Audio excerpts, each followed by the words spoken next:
If I had a nickel for every time Julie Andrews played a zany character who's tasked with taking care of children while using unorthodox methods and music to better their lives and bring them closer with their father, I'd have 2 nickels, which isn't a lot, but then again, in this economy, what is? Welcome back to the channel, everybody. Today our movie in the middle is The Sound of Music.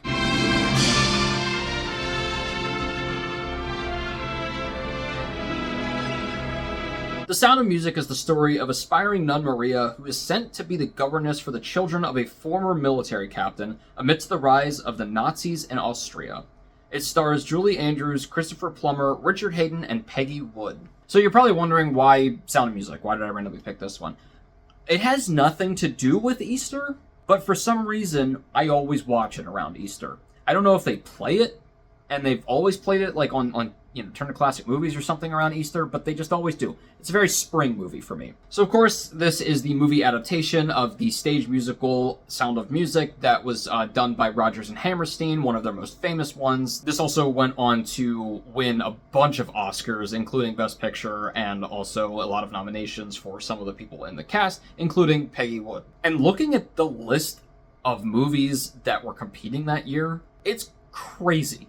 This won over Dr. Zhivago. That is what was competing that year. That's insane. And of course, this is based off of an actual story, the actual Von Trapp family.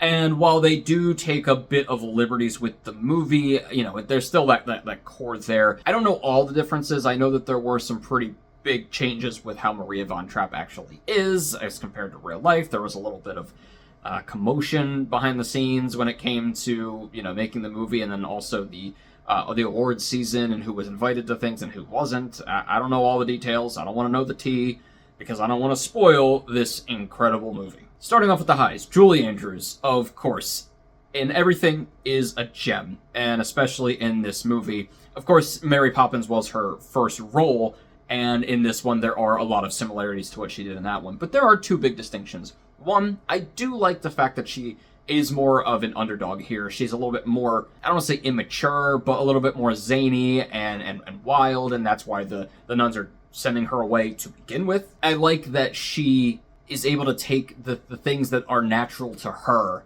and change the people around her with her personality. And she changes people's hearts, with joy and laughs and music. The other distinction is that she is not a gaslighter, like Mary Poppins. I'll get to that. We'll get to Mary Poppins. I got thoughts on that woman. I also do just like the concept that they have here where the entire arc is actually maybe you're not meant for the religious life, which, especially at that time, doesn't feel like it would have really been a big thing to push. It seemed like there was a lot of, we need religious life and we need people to join the priesthood and abbey. It was just interesting that they would even have a story that would have this, I want to be a nun, but actually, we need you here. It's just pretty cool. Just kind of different, Christopher Plummer. Freaking love him in this movie. He might actually be my favorite character in the whole story, because even when he is being a jerk, even when he's being a hard dad on all of these kids, and he's just a very militaristic man because he's lost his wife, and, he's very rigid, he's still funny as hell. He's just sarcastic through the whole thing. And then it gets even better when he does become, nicer, and he has his kind of very quick, I'll get to that in a minute, transformation into being a little bit softer and, a better dad, and he's going to be better to his kids. I like that even then he's still teasing them. It's just, in a more kind-hearted way. Yet he can have a little bit of those tender moments later on in the movie.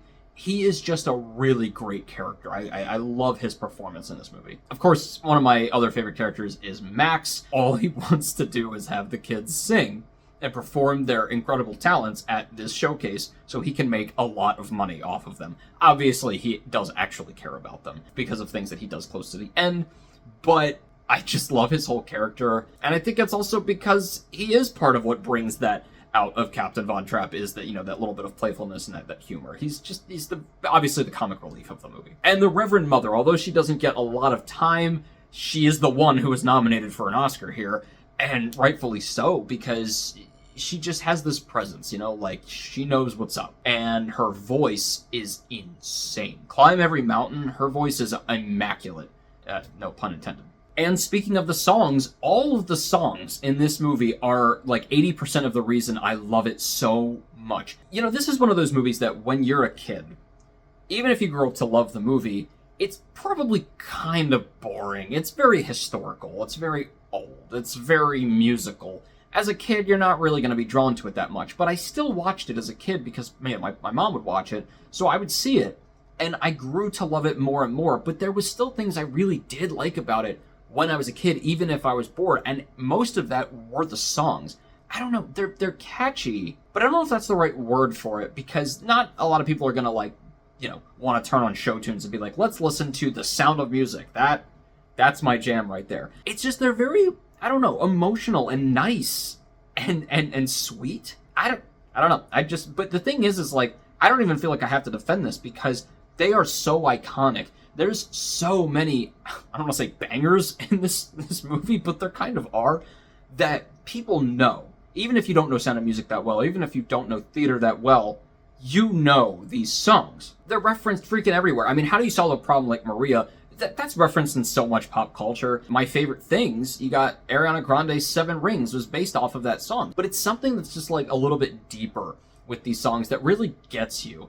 And for me, part of it too is that, without these like movie musicals, a lot of them I see more as just, movie musicals. And that's the feeling I get as more of the movie, the filmmaking side of something. Then there's some movie musicals where I get this really just visceral feeling of being in a theater. Obviously, you're going to be like, well, yeah, it's because some of those are just movies and some of them were based off of a stage production. It's not always a one-to-one like that, but, sometimes. And this one absolutely gives me that, like, I can't really describe it, but this just theatrical feeling of being, in a theater and watching an old musical and just something like that. It's hard to describe, but it really brings that up every time I listen to these songs. And it's not even just like the really big fun ones that are fun to sing, like Do Re Mi or So Long Farewell, which is another one that's used a lot. It's the smaller, quieter ones too, such as Edelweiss, which I think is probably my favorite song of the movie. And it has become and stayed a very popular song in Austria, rightfully so. It's just such a beautiful song. It's the moment where the captain actually gets to sing and, show a lot of that tenderness for the first time and the passion, that the fire that he has for his country and doing the right thing. I think something else that is just wonderful about this movie and why people are drawn to it, even if it feels stupid, is the story is so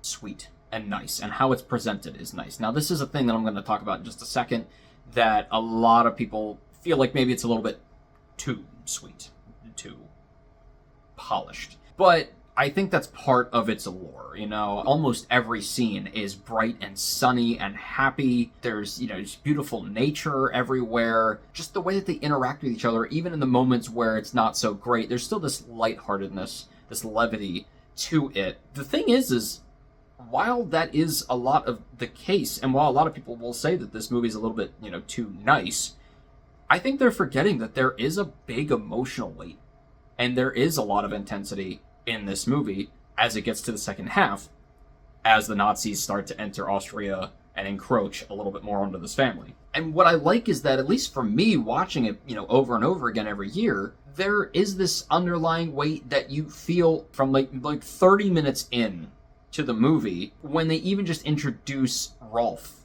and he's giving this telegram. You don't know what it's about yet, but something's going on, and so it just slowly builds, and then you get the halfway mark with the whole ball, and from there on there's there's still this niceness, there's the sweetness for sure, but things are about to happen, and it's that suspense, that intensity of something coming that you can't avoid.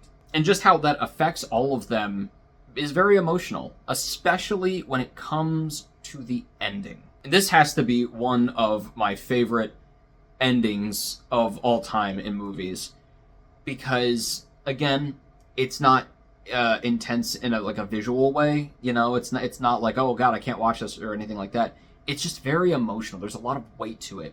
I love the showcase because there's so much subtext, there's so much that can't be said, because they obviously don't want to say anything out loud that they're about to escape, but you just feel it and you know. And then Max has his whole funny bit where he's, trying to stall for time, but with all the bowing and the handshakes and everything, which is really cool. And then obviously the very almost end scene in the Abbey, and it's something about that scene that is probably the most emotional moment of the movie, especially when he comes up to Rolf, and we find out that Rolf is a Nazi. They could just escape.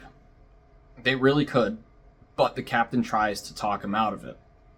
And that whole sequence right there is just so good. It's so intense and sad to see this really young kid going into that. And I think it is slightly funny that he almost had it. The captain almost has it, and he fumbles it at the last minute. You'll never be one of them. Lieutenant! Lieutenant, get here! Get here, Lieutenant! And it's just something about the way that they handled the execution of the scene as well. It's very quiet. Obviously, it's very dark. There's literally no music or anything, just the sounds of their footsteps and bars clanking. It really brings you into the scene and into the emotion of this and the fear of what might happen if they're caught. And this is another instance where I realized much later, after I watched it for the first couple times, that this is indeed like a giant set.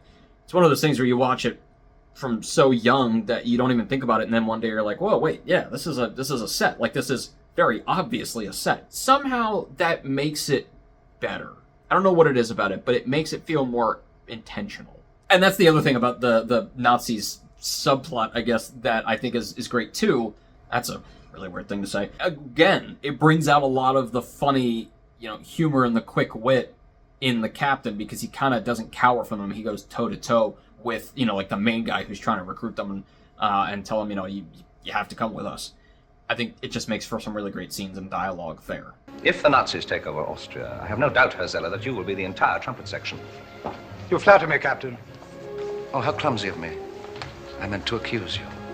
So my only middle is, again, it's not something that I really have a problem with, although I can sort of recognize it, but it is something that I wanted to comment on because a lot of people will say that this movie is too sweet, and specifically saccharine, that it glosses over a lot of things in a very nice way, that, a lot of the songs are too sing-songy and everything's just so happy all the time. And I'm like, no, that's not really the case at all. With a lot of the songs at the beginning and how she is with the kids and everything, it's like, all right, yeah, a little bit. A little.